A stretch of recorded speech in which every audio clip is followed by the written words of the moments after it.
बाहर की दुनिया। ओशो की एक ऐसी कहानी जो हमें शिक्षा देती है और प्रेरणा देती है। वैसे तो ओशो की सभी कहानियाँ हमें कुछ न कुछ सिखाती है।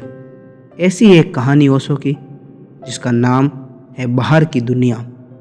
आज हम आपके लिए लेकर आए हैं अपने यूट्यूब चैनल आर्टी शिकवाल पे। स्वागत है आपका हमारे चैनल पे। ओशो कहते हैं, कवि गालिब को एक दफ़ा बहादुर शाह ने भोजन का निमंत्रण दिया था। गालिब था गरीब आदमी और अब तक ऐसी दुनिया नहीं बन सकी है कि कवि के पास भी खाने पीने को पैसा हो सके। अच्छे आदमी को रोजी जुटाना अभी भी बहुत मुश्किल है।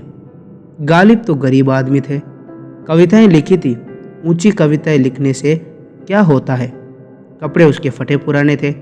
मित्रों ने कहा, बादशाह के यहाँ इन कपड़ों से नहीं चलेगा, क्योंकि बादशाह के महल में तो कपड़े पहचाने जाते हैं। हम उधार कपड़े ला देते हैं, तुम उन्हें पहनकर चले जाओ, जरा आदमी तो मालूम पड़ोगे। गालिब ने कहा, उधार कपड़े?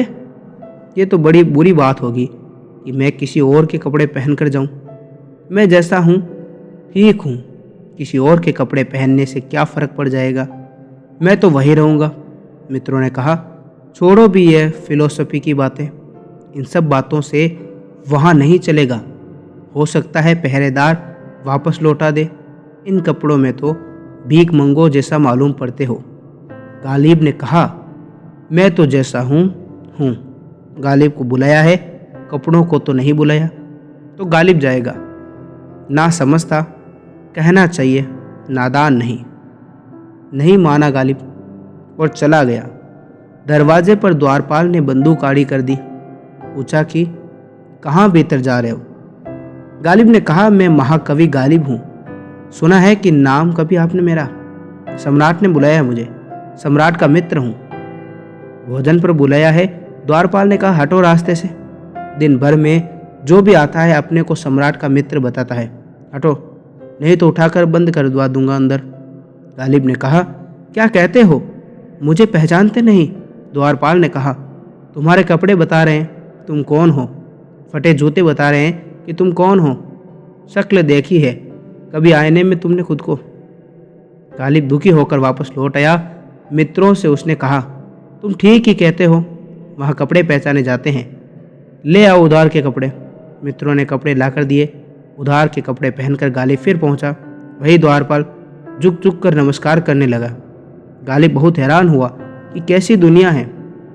भीतर गया तो बादशाह ने कहा, बड़ी देर से प्रतीक्षा कर रहा हूँ। गालिब हंसने लगा, कुछ बोला नहीं। जब भोजन लगा दिया गया तो सम्राट खुद भोजन के लिए सामने बैठा। भोजन कराने के लिए गालिब ने भोजन का कोर बनाया और अपने कोट को खिलाने लगा कि ये कोट खा। पगड़ी को खिलाने लगा कि ले पगड़ी खा। सम्राट ने कहा, आपके भोजन करने की बड़ी अजीब तरकीबें मालूम पड़ती है। ये कौन सी आदत है, ये आप क्या कर रहे हैं? गालिब ने कहा, जब मैं आया तो द्वार से ही लौटा दिया गया था। अब कपड़े आए हैं उधार के, तो जो आए हैं उन्हीं को भोजन भी करना चाहिए। बाहर की दुनिया में कपड़े चलते हैं, बाहर की दुनिया में कपड़े ही चलते हैं। वहाँ आत्माओं का चलना बहुत मुश्किल है, क्योंकि बाहर जो भीड़ इकट्ठी है वह कपड़े वालों की भीड़ है। वहाँ आत्मा को चलाने की तपस्या को हो जाती है, लेकिन बाहर की दुनिया में जीवन नहीं मिलता है। वहाँ हाथ में कपड़ों की लाश रह जाती है, अकेली। इस तरह ओशो की एक कहानी, बाहर की दुनिया। आप लोगों ने इस कहानी से क्या सीखा? इस कहानी से आप लोगों ने क्या प्रेरणा ली? आप लोग हमें कमेंट बॉक्स में ज़रूर बताएं। और अगर आप लोगों को वीडियो पसंद आए तो इस वीडियो को लाइक करें, और ऐसे वीडियोज़ के लिए हमारे चैनल आर्टी शिकवाल को सब्सक्राइब करके बेल आइकन ऑन ज़रूर करें।